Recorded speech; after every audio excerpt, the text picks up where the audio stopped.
Monsieur le Président, Mesdames les académiciennes, Messieurs les académiciens, c'est vraiment un grand honneur de pouvoir vous présenter une des applications humaines d'une des multiples découvertes de Michel Jouvet. On a beaucoup parlé du sommeil à... Je ne sais pas comment je peux déclencher la vidéo. Du sommeil à mouvement oculaire rapide qui a été découvert en 1953 avec ce bébé qui ne bouge pas, mais vous allez imaginer qu'il bouge les yeux sous les paupières. Quand on le réveille à ce moment-là, le bébé raconte pas des rêves, mais les adultes racontent des rêves. Et Jouvet arrive Michel Jouvet arrive en 1959 avec ses fameuses expériences chez le chat. Et je ne sais pas comment on déclenche les vidéos, excusez-moi.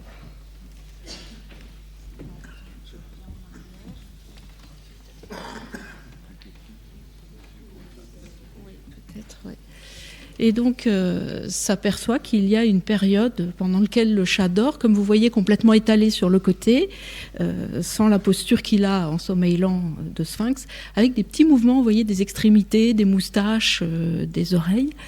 Et le chat n'est pas en position de sphinx, il est allongé parce qu'il a cette paralysie, ici, ça c'est le tonus musculaire, cette paralysie, cette fameuse atonie dont on vous parle depuis 40 minutes. Et puis, diapositive suivante... Merci. Il va évidemment rechercher la présence de cette absence de posture. Vous savez que les chevaux, par exemple, dorment debout, sauf en sommeil paradoxal, où ils sont complètement étalés sur le côté. Et on repère cette phase-là à ce moment-là. Diapositive suivante.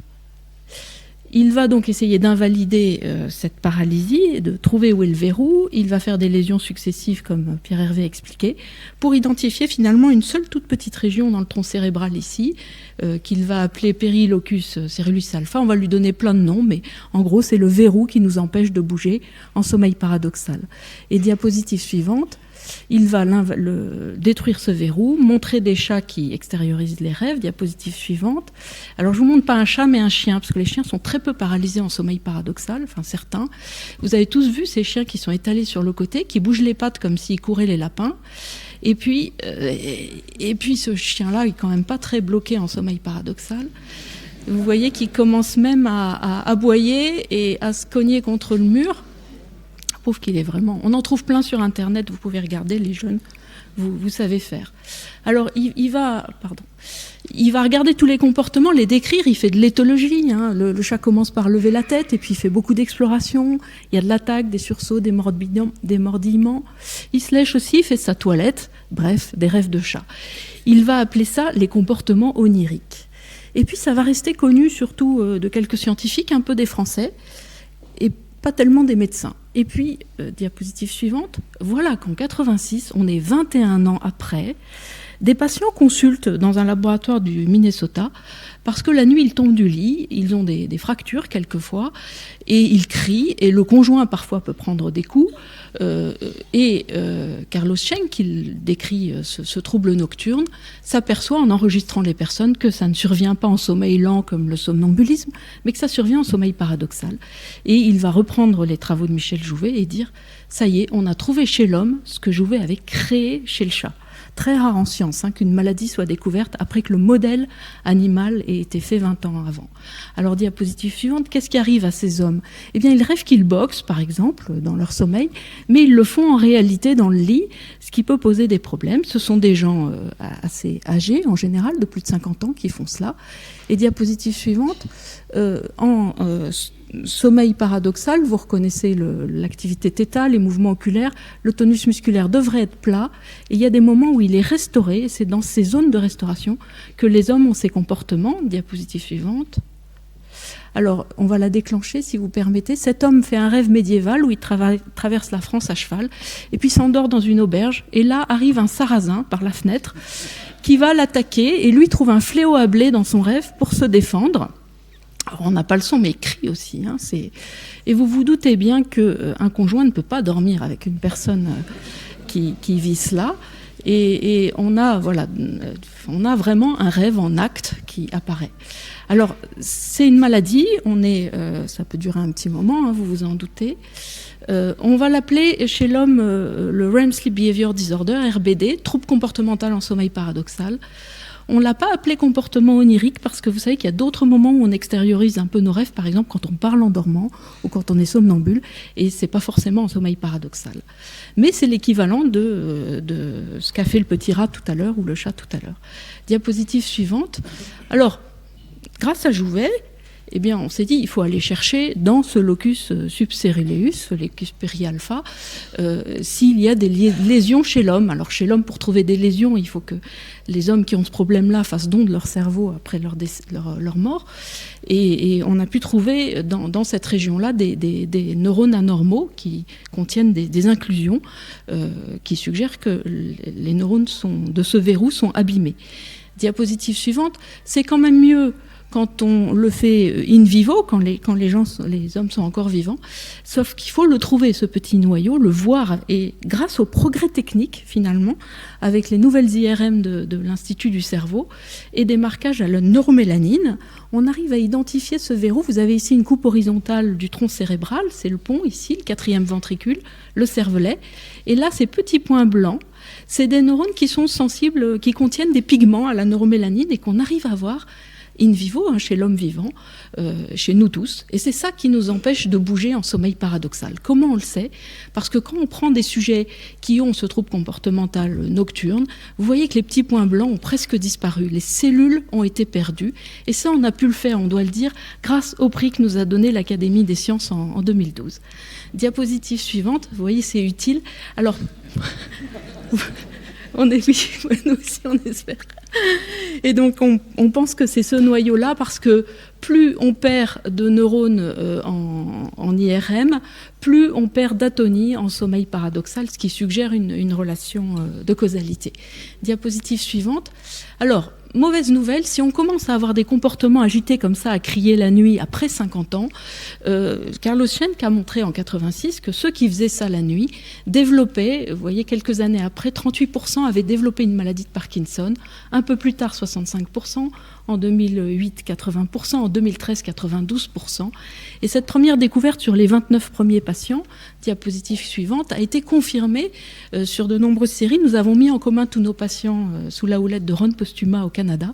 1280 patients qui s'agitent la nuit uniquement. Il n'y a rien d'autre quand on les examine. Ils sont là, au temps T0. Et puis chaque fois qu'on descend, c'est un patient qui est devenu parkinsonien ou dément. Vous voyez que ce n'est pas terrible comme destin. Et petit à petit, en médiane, au bout de 7 ans et demi, apparaissent ces deux maladies neurodégénératives, la démence à Cordes-Lévy et le Parkinson. Donc c'est une mauvaise nouvelle d'avoir ces cauchemars agités. D'un autre côté, diapositive suivante, c'est une phase prodromale de ces deux maladies. Et si on arrive à traiter à ce stade-là, peut-être qu'on empêchera la progression vers la maladie de Parkinson. Ça récapitule, ça conforte une théorie qui a été en cours depuis les années 2002, qui suggère que la maladie de Parkinson et la démence à Cordes-Lévy commenceraient dans le tube digestif et montrer avec une protéine anormale qui monterait tout doucement dans le bas du tronc cérébral, puis dans le pont, provoquerait à cet endroit-là les comportements agités.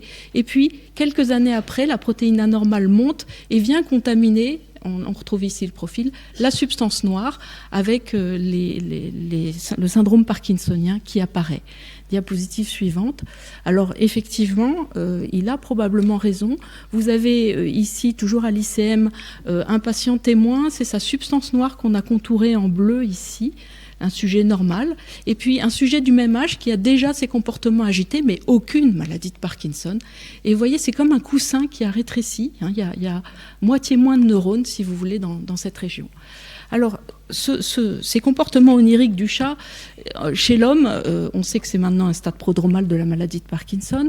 Une fois qu'on a la maladie de Parkinson, 60 à 80% des patients ont cela, donc c'est très fréquent dans cette maladie. On doit le traiter parce que les gens se blessent.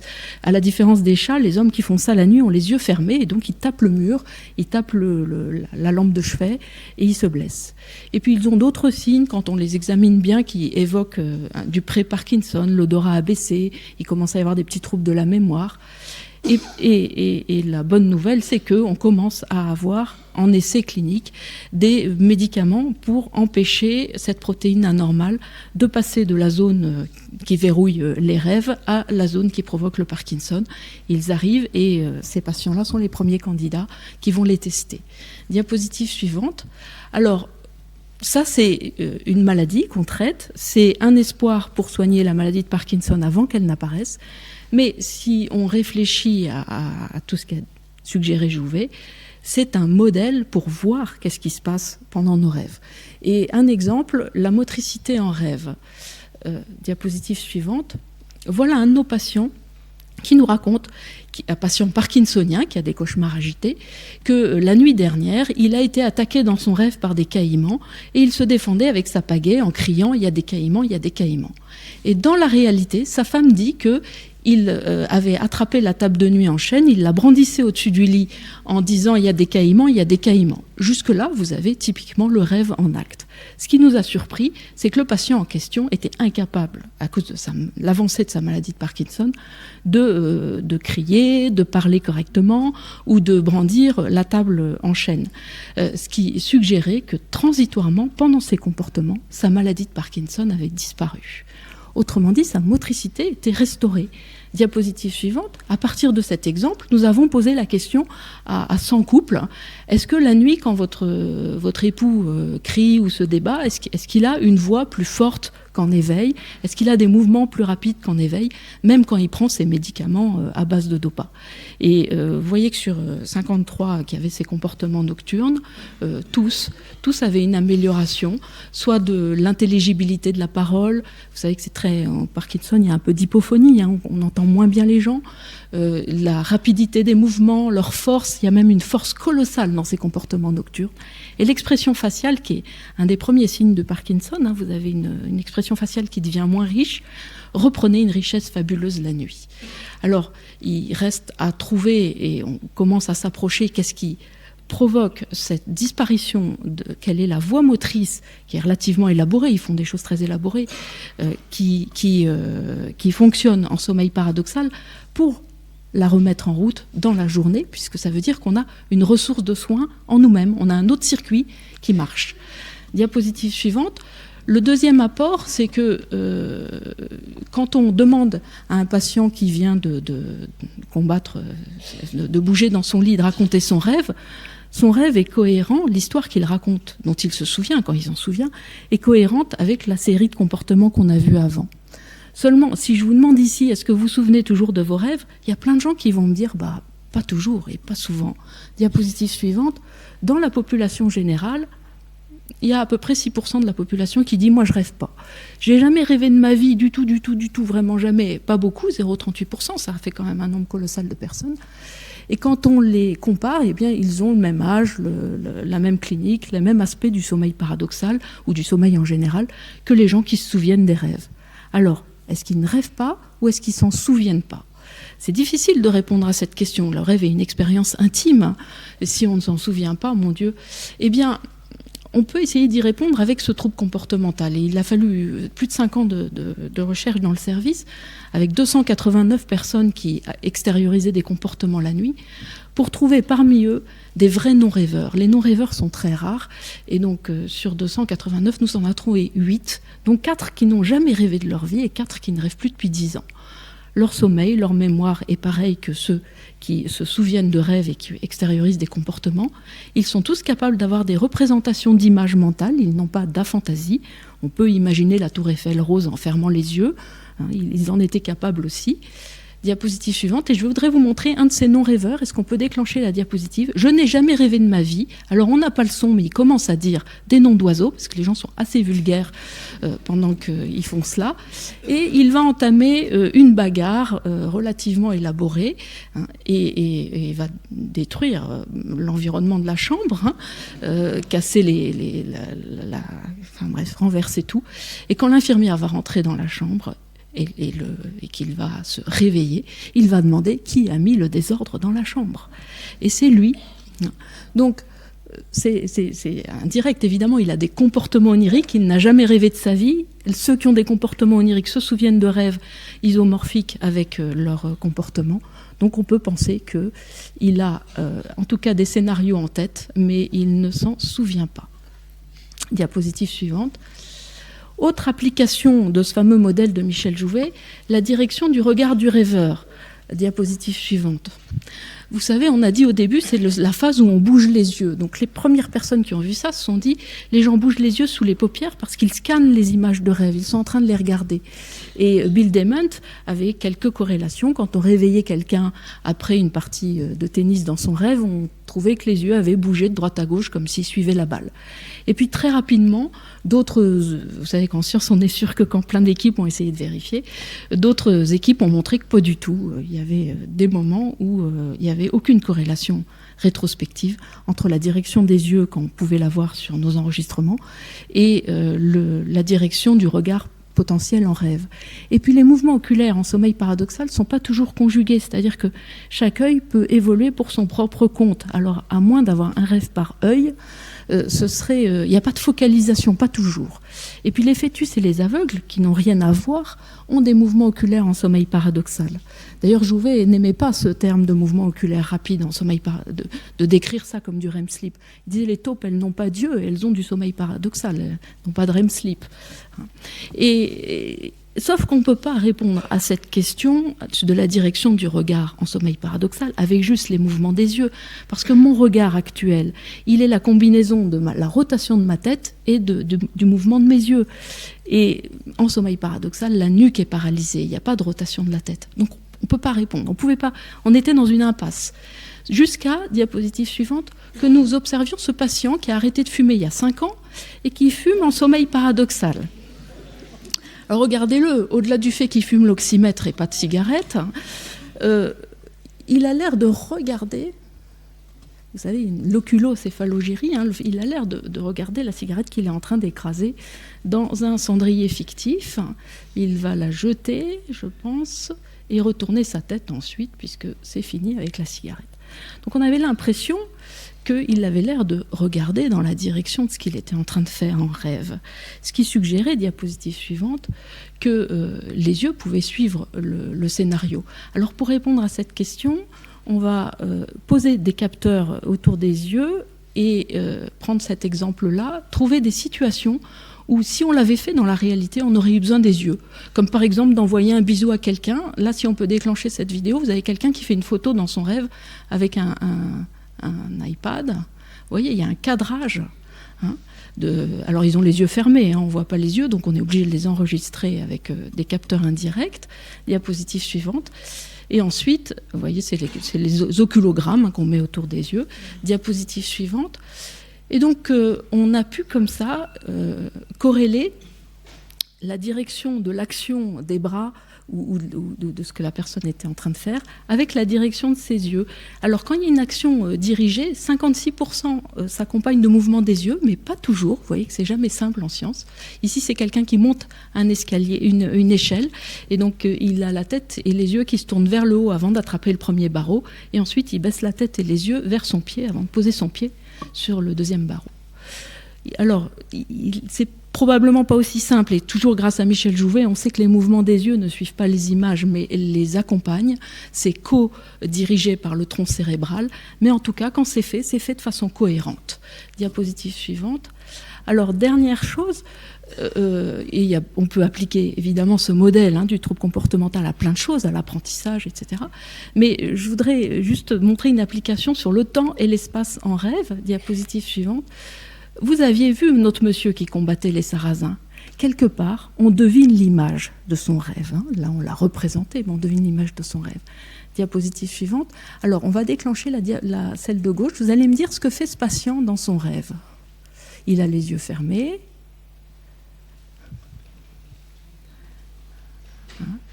Alors, on pense qu'il mange un sandwich ou une crêpe. Et à la fin, il va même enlever le papier autour pour enlever le petit quignon. Et manger la fin, voilà, vous l'avez enlevé le papier. Alors tout ça semble très cohérent, à une vitesse normale, etc. On a demandé à un artiste en animation, diapositive de droite, de la vidéo de droite, de nous mettre le sandwich. Et là, vous allez le regarder et me dire si ça vous paraît, on est dans le même temps, normal, d'engloutir un sandwich de cette taille à cette vitesse. Vous voyez, ça va trop vite. Quand il n'y a pas l'image, on rectifie avec nos yeux, mais il est possible que dans certaines séquences, pas toujours, en sommeil paradoxal, on raccourcisse le temps, peut-être aussi parce qu'on mange de l'air et pas du pain, mais on pense, c'est tout le début bien sûr, ça nous passionne, que dans certains actes comme ça, on peut arriver à cerner l'image de rêve et avoir une notion temporelle et spatiale de ce qui est en train de se passer en sommeil paradoxal. Diapositive suivante. Alors, voilà, je crois que j'ai fini dans les temps, j'espère, Monsieur le Président. Je voulais dire que cette part incroyable et fantastique du rêve, on la doit à Michel Jouvet et à toutes ses idées. Et vraiment, je crois que ça a été pour nous tous notre très grand patron. Merci de votre attention.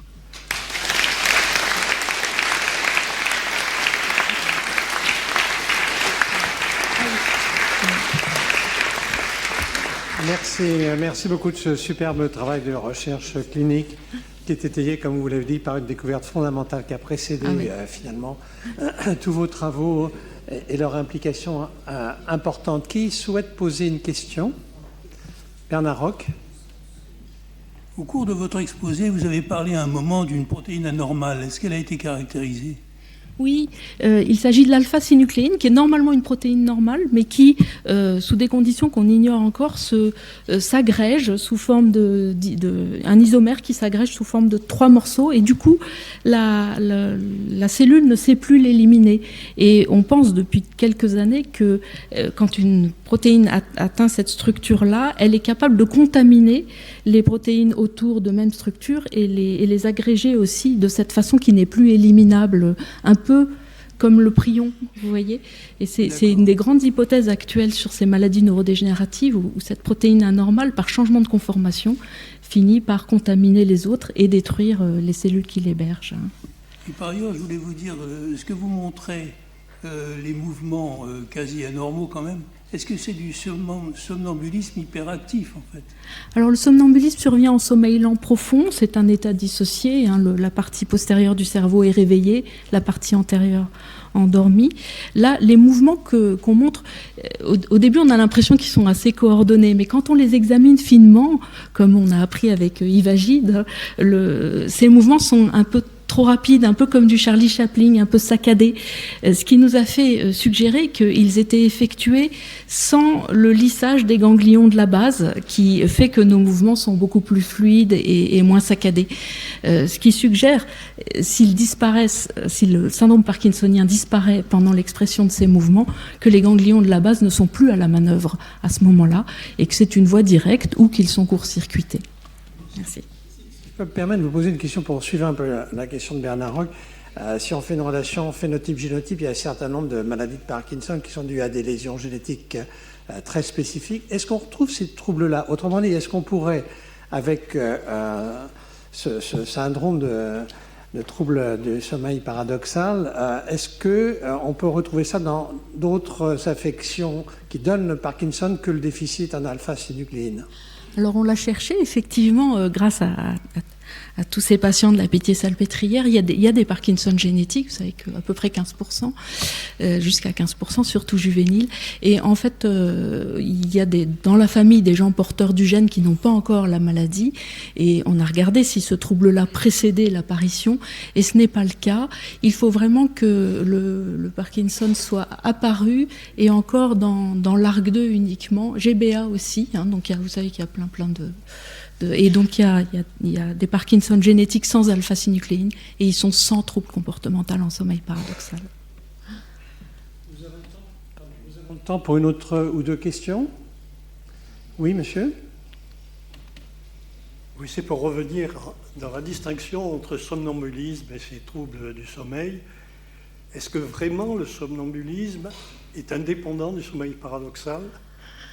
Oui, il est indépendant dans sa survenue. Il vient en sommeil lent profond. Il survient chez des jeunes. Il a, lui, pour le coup, probablement, en tout cas, elle est très familiale. Hein, on cherche le gène, on garde l'ADN actuellement. Elle n'est pas encore identifiée. Et il ne s'agit pas de lever un verrou comme dans le sommeil paradoxal. Les gens ont les yeux ouverts, ils sont capables de marcher, d'interagir avec l'environnement.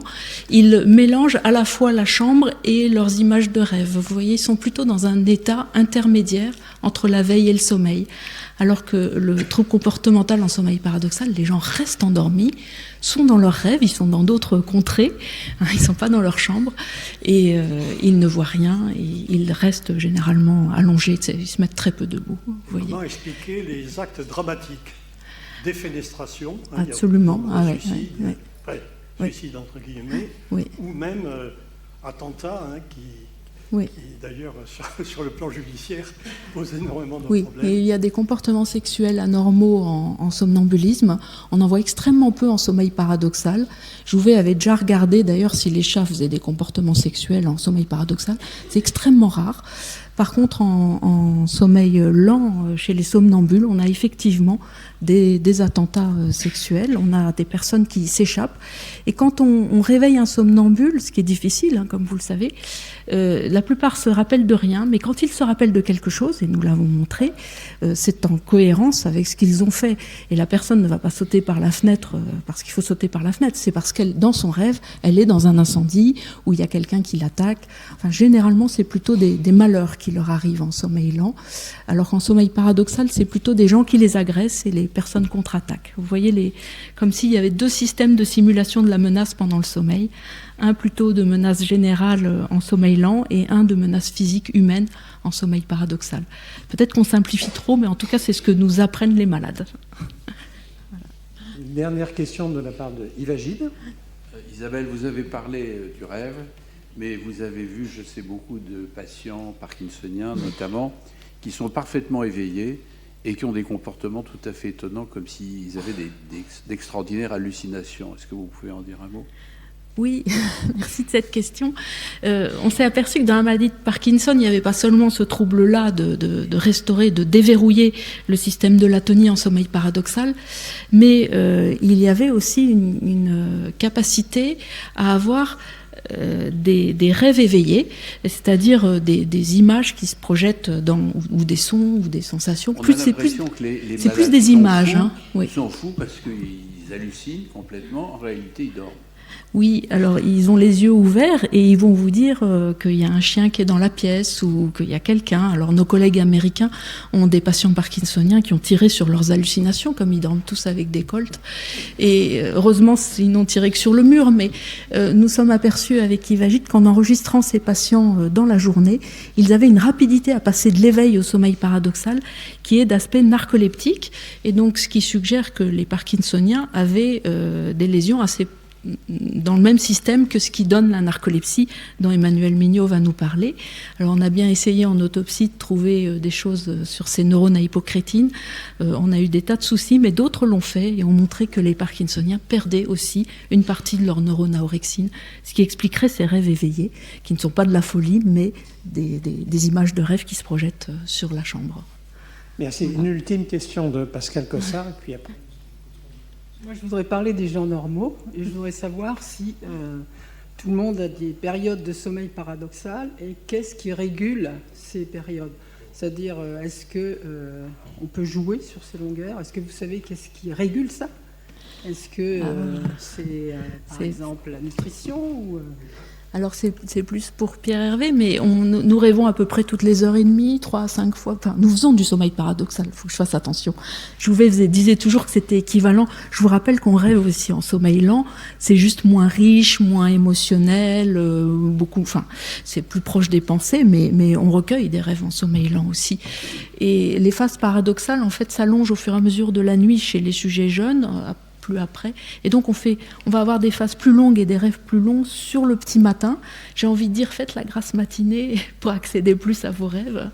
Après, ce qui régule le cycle ultradien, la revenue régulière du sommeil paradoxal, On ne sait pas, on avait fait chez Michel Jouvet une hypothèse comme quoi l'énergie était économisée en sommeil lent, qui est un stade très économe au niveau glucose et oxygène, et le sommeil paradoxal est très dépensier, hein, c'est vraiment c'est la Maserati de la nuit, hein, le sommeil paradoxal, ça consomme beaucoup d'énergie, et donc le sommeil lent économisait l'énergie pour favoriser sa dépense en sommeil paradoxal. Voilà, donc il fallait faire une séquence assez longue de sommeil lent, et on trouvait cette séquence-là chez tous les animaux, hein, toujours ce rapport entre 3/4 et 1/4 de chaque phase, 3/4 de sommeil lent, 1/4 de sommeil paradoxal.